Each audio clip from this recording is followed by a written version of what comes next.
அனைவருக்கும் அன்பான வணக்கம். இந்த வீடியோவில் நாம் இந்த 2024ஆம் ஆண்டின் புத்தாண்டு ராசி பலன்களை பார்க்கலாம். நிகழும் ஸ்ரீ மங்களகரமான சோபகிருது வருடம் தக்ஷாயனம் காலம் ஹேமந்த் ரிது மார்கழி மாதம் 15ஆம் தேதி 1 ஜனவரி 2024 திங்கட்கிழமையும் கிருஷ்ணபக்ஷி பஞ்சமியும் மகம் நட்சத்திரமும் நமோ யோகமும் கௌலவ காரணமும் சித்த யோகமும் கூடிய சுபயோக சுபதினத்தில் உதயாதி இரவு 12 மணிக்கு கன்யா லக்னத்தில் ரிஷப நவாம்சமும் மகர திரிகோணமும் கொண்டு இந்த ஆங்கில புத்தாண்டு பிறக்கின்றது.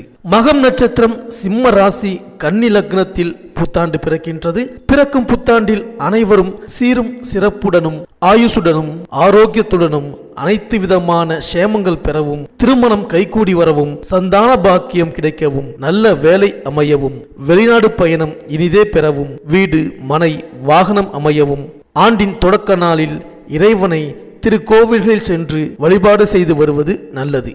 இந்த ஆண்டு சிவனுக்கும் விநாயகருக்கும் உகந்த நட்சத்திரமான சுவாதி நட்சத்திரத்தில் பிறக்கின்றது. மண்ணில் வாழும் மக்களுக்கு எல்லாம் பொன்னும் பொருளும் யோகமும் செல்வாக்கும் சொல்வாக்கும் இன்னும் பெருகும். கன்னியர்களின் கவலை தீரவும், காளையர்களுக்கு நல்ல உத்தியோகம் கிடைத்திடவும், எண்ணிய காரியங்கள் எளிதில் நிறைவேறவும், தைரியஸ்தானத்தில் இருக்கும் லக்னாதிபதி புதனுக்கு உகந்த தேவதையான ஸ்ரீமன் நாராயணனையும் மகம் நட்சத்திரத்திற்கு உகந்த தேவதையான விநாயகரையும் வணங்கி வர அனைத்தும் நிறைவேறும். மேலும் இந்த புத்தாண்டு பிறக்கும் பொழுது பலரும் இந்த புத்தாண்டு நமக்கு எப்படி இருக்கும், பொருள் வரவை பெருக்குமா, புதிய பாதையை காட்டுமா, தொழில் வெற்றி நடை போடுமா என்றெல்லாம் சிந்திப்பது வழக்கம். அதற்கெல்லாம் விடை கூறும் விதத்தில் 12 ராசிகளுக்கு உரிய பலன்களும் போராட்ட வாழ்க்கை பூந்தோட்டமாக மாறுவதற்கான வழிபாடுகளும் உங்களுக்கு துல்லியமாக இணைத்து கொடுக்கப்பட்டுள்ளது. இந்த புத்தாண்டில் விருச்சிகத்தில் சுக்கிரபலம் இருப்பதால்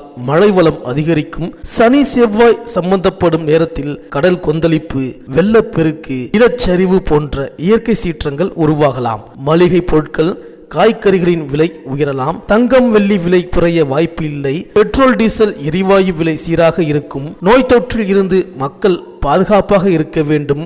தேர்தல் களம் சூடுபிடிக்கும். ஜோதிட சாஸ்திரத்தில் சனி பகவானை ஆயுள்காரகன் என்றும் அழைப்பார்கள். தராசு சின்னம் கொண்ட துலாம் ராசியில் அவர் உச்சம் பெறுவதால் அவரை நீதிமான் என்றும் நியாயவான் என்றும் சொல்வது வழக்கம். அவர் ஆதிக்கத்துக்கு உரிய ஆண்டு என்பதால் நீதிக்கும் நியாயத்திற்கும் முக்கியத்துவம் கிடைக்கும். இந்த ஆண்டு பல நல்ல சம்பவங்கள் நடைபெறலாம். கும்பராசியில் தற்சமயம் சனி பகவான் சஞ்சரிப்பதால் குட முழுக்கு விழாக்கள், ஆலய திருப்பணிகள் நடைபெறும். ஆன்மீக நாட்டம் அதிகரிக்கும்.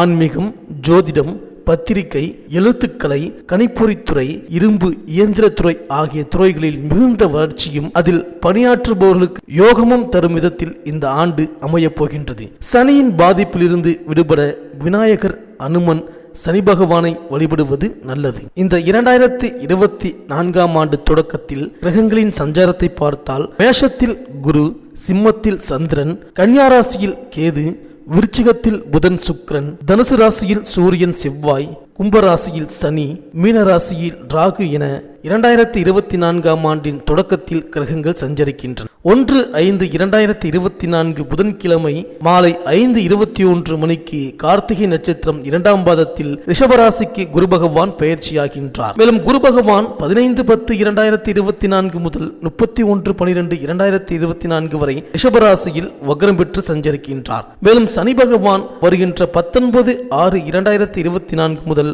4/11/2024 வரை கும்பராசியிலேயே சனி பகவான் வக்ரம் பெறுகின்றார். இந்த கிரகங்களின் சஞ்சாரம் மற்றும் மாற்றம், அதிசாரம், வக்ர பெயர்ச்சியின் காரணமாக இந்த 2024ஆம் ஆண்டு உங்களுக்கு என்னென்ன பலன்களை தரப்போகின்றது, நீங்கள் செய்ய வேண்டிய பரிகாரங்கள் என்ன என்று இந்த வீடியோவில் பார்க்கலாம். அனைவருக்கும் இனிய புத்தாண்டு நல்வாழ்த்துக்கள். சுக்கிரனை ராசி அதிபதியாக கொண்ட ரிஷபராசி அன்பர்களே, பிறக்கும் புத்தாண்டே உங்கள் எதிர்பார்ப்புகளை நிறைவேற்றும் விதத்திலேயே பிறக்கின்றது. உங்கள் ராசிக்கு யோகம் தரும் சனி பகவான் தொழில் ஸ்தானத்தில் சஞ்சரித்து ஆண்டு தொடங்குவதால் தொழில் வளம் சிறப்பாக இருக்கும். துணிவும் தன்னம்பிக்கையும் அதிகரிக்கும். ஆண்டின் தொடக்கத்தில் குரு பகவான் விரயஸ்தானத்தில் வீற்றிருந்தாலும் வேண்டிய நல்ல பலன்களை விபரீத ராஜயோக அடிப்படையில் கொடுக்க போகின்றார். சென்ற வருடத்தில் நடைபெறாமல் இருந்த காரியங்கள் எல்லாம் படிப்படியாக நடைபெற தொடங்கும். பட்டங்களும் பதவிகளும் தேடி வந்து சேரும். தொழிலில் நிலையான வருமானத்திற்கு வழிவகுத்து கொடுக்க போகின்றார் சனி பகவான். புதிய ஒப்பந்தங்கள் வந்து சேரும். உத்தியோகத்தில் உள்ளவர்களுக்கு அலுவலகத்தில் ஏற்பட்ட அல்லல்கள் அகலும், நல்ல மாறுதல்களும் கிடைக்கும். பணி நீக்கம் செய்யப்பட்டவர்கள் மீண்டும் பணியில் சேர வாய்ப்பு. மேலும் உங்கள் ராசிக்கு 10ஆம் இடத்தில் சஞ்சரிக்கும் சனியின் பார்வை 4, 7, 12 ஆகிய இடங்களில் பதிகின்றது. எனவே பூமி, கல்வி, சுகம், தாய், வீடு, வியாபாரம், கலத்திரம், விரயம், பயணம் ஆகியவற்றை குறிக்கும் இடத்தை பற்றி எல்லாம் அறிந்து கொள்ளும் விதத்தில் சனியின் பார்வை பதிவதால் அதற்குரிய பலன்கள் உங்களுக்கு வந்து சேரும். குறிப்பாக ஆரோக்கிய தொல்லைகள் ஏற்படலாம். பயணங்கள் பலன் தரும். வீடு கட்டும் யோகம் உண்டு. சனியின் பார்வை 7ஆம் இடத்தில் பதிவதால் திருமண வாய்ப்புகள் கைகூடி வரும்.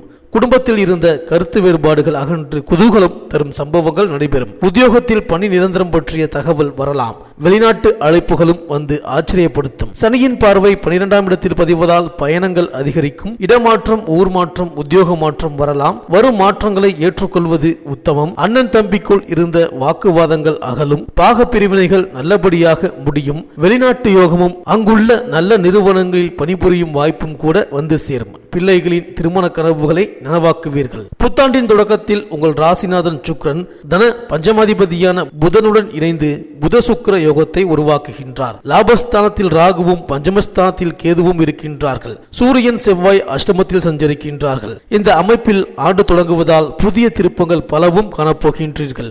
புனித பயணங்கள் அதிகரிக்கும். உறவினர்கள் வழியில் ஏற்பட்ட மனஸ்தாபங்கள் மாறி மகிழ்ச்சி அதிகரிக்கும். 10இல் உள்ள சனியால் முத்தான தொழில்கள் வாய்க்கும். விரயஸ்தானத்தில் குரு பகவான் இருப்பதால் உங்களுக்கோ உங்கள் குடும்பத்தினருக்கோ ஆரோக்கியத்தில் அடிக்கடி அச்சுறுத்தல்களும் மருத்துவ செலவுகளும் ஏற்படலாம். இடமாற்றங்களும் வீடு மாற்றங்களும் ஒரு சிலருக்கு எதிர்பாராத விதத்தில் வரலாம். லாபாதிபதியான குரு விரயஸ்தானத்தில் சஞ்சரிக்கும் பொழுது சேமிக்க முடியவில்லையே என்று கவலைப்படுவீர்கள். 11இல் ராகு இருப்பதால் பயணங்கள் அதிகரிக்கும். வெளிநாட்டில் பணிபுரிய விரும்பியவர்களுக்கு அது நிறைவேறும்.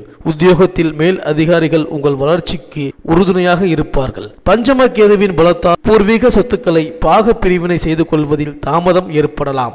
இருந்தாலும் மே மாதத்திற்கு மேல் சொத்து பிரச்சனைகள் நல்லபடியாக முடியும். யோக பலம் பெற்ற நாளில் பாக்கியாதிபதிக்கு உரிய தெய்வ வழிபாடுகளை மேற்கொள்வது நல்லது.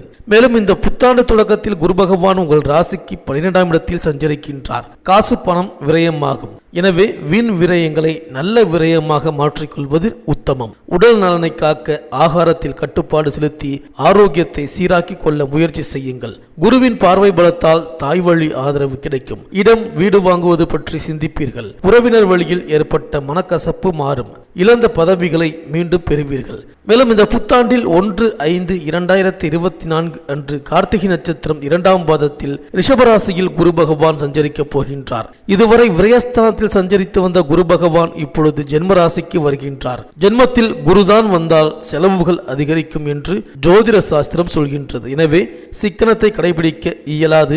செலவுகள் அதிகரிக்கின்றதே என்று கவலைப்பட வேண்டாம். செலவிற்கு ஏற்ற விதம் வரவுகளும் வந்து சேரும். குருவின் பார்வை 5, 7, 9 ஆகிய இடங்களில் பதிகின்றது.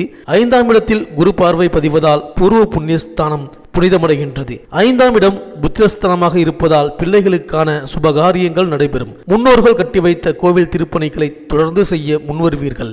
தெய்வ பலம் உங்களை வழிநடத்தி செல்லும். குருவின் பார்வை 7ஆம் இடத்தில் பதிவதால் மங்கள காரியங்கள் மனையில் நடைபெறும். உத்தியோக நிமித்தமாக பிரிந்து பணிபுரிந்த தம்பதியர் ஒன்றிணையும் வாய்ப்பு உண்டு. அரைகுறையாக நின்ற பல பணிகள் இப்பொழுது துரிதமாக நடைபெறும். அடகு வைத்த நகைகளை இப்பொழுது மீட்டுக் கொண்டு வரும் வாய்ப்பும் உண்டு. மேலும் குருவின் பார்வை 9ஆம் இடத்தில் பதிவதால் பாக்கியஸ்தானம் பலப்படுகின்றது. எனவே பெரிய மனிதர்களின் நட்பும் பிரச்சனைகளிலிருந்து விடுபடும் சூழ்நிலைகளும் உண்டு. பாக பிரிவினைகள் நல்லபடியாக முடியும். பணிபுரியும் இடத்தில் ஊதிய உயர்வும் கேட்ட சலுகைகளும் கிடைக்கும். மேலும் 19/6/2024 முதல் 4/11/2024 வரை சனி பகவான் வக்ரம் பெறுகின்றார். இந்த காலத்தில் தைரியமும் தன்னம்பிக்கையும் குறையாமல் பார்த்துக் கொள்வது நல்லது. தொழிலில் குறுக்கீடுகள் அதிகரிக்கும். எதிலும் அகலக்கால் வைக்க வேண்டாம். ஆதாயம் ஏட்டில் இருக்குமே தவிர எதிரில் இருக்காது. கூட்டாளிகளுடன் மனக்கசப்பு ஏற்படும். வாகனங்களில் செல்லும் பொழுது கவனம் தேவை. மற்றவர்களை நம்பி செயல்பட இயலாது. குடும்பத்தில் கருத்து வேறுபாடுகள் ஏற்படாமல் விட்டு கொடுத்து செல்வது நல்லது. மேலும் உங்கள் ராசிக்கு 11ஆம் இடத்தில் சஞ்சரிக்கும் ராகுவால் லாபஸ்தானம் பலப்படுகின்றது. எனவே பண தேவை உடனுக்குடன் பூர்த்தியாகும். தொழிலை விரிவுபடுத்தும் முயற்சிக்கு கடன் உதவி கிடைக்கும். படித்து முடித்த பிள்ளைகளுக்கு வேலை கிடைத்து உதிரி வருமானங்களும் வந்து சேரும். பஞ்சமஸ்தானத்தில் கேது சஞ்சரிப்பதால் ஆன்மீக நாட்டம் அதிகரிக்கும். பூர்வீக சொத்துக்களில் ஒரு பகுதியை விற்றுவிட்டு புதிய சொத்துக்கள் வாங்கி அதை விரிவு செய்வீர்கள். ரிஷபராசி பெண்களுக்கு உங்களின் எதிர்பார்ப்புகளை நிறைவேற்றும் ஆண்டாக இந்த புத்தாண்டு அமைகின்றது. குடும்ப ஒற்றுமை பலப்படும், கணவன் மனைவிக்குள் அந்யோன்யம் அதிகரிக்கும், மங்கள காரியங்கள் இல்லத்தில் நடைபெறும், மாற்று இனத்தவர்களின் ஒத்துழைப்போடு கூட்டு முயற்சிகளில் வெற்றி கிடைக்கும், பிள்ளைகளின் எதிர்கால நலன் கருதி நீங்கள் எடுத்த முயற்சி பலன் தரும், உங்கள் பெயரிலேயே சொத்துக்கள் வாங்கும் யோகம் உண்டு, பணிபுரியும் பெண்களுக்கு திறமைக்கு உரிய அங்கீகாரம் கிடைக்கும், தசாபுக்திக்கு ஏற்ற தெய்வ வழிபாடுகள் நன்மை தரும். இந்த ஆண்டு இனிய பலன் கிடைக்க தெற்கு நோக்கிய அம்பிகையை தேர்ந்தெடுத்து வழிபடுவது நல்லது. வீட்டில் அம்பிகை படம் வைத்து வெள்ளிக்கிழமை தோறும் லலிதா நவரத்ன மாலையை படித்து வழிபட்டால் வளர்ச்சி கூடும். சனிக்கிழமை தோறும் விரதம் இருந்து சனி பகவானை வழிபடுவதோடு பிரதோஷ வழிபாட்டையும் மேற்கொள்ளுங்கள். சிறப்பு வழிபாடாக தஞ்சை பெரிய கோவில் நந்தியை வழிபட்டு தடைகள் அகல வழிவகுத்துக் கொள்ளுங்கள்.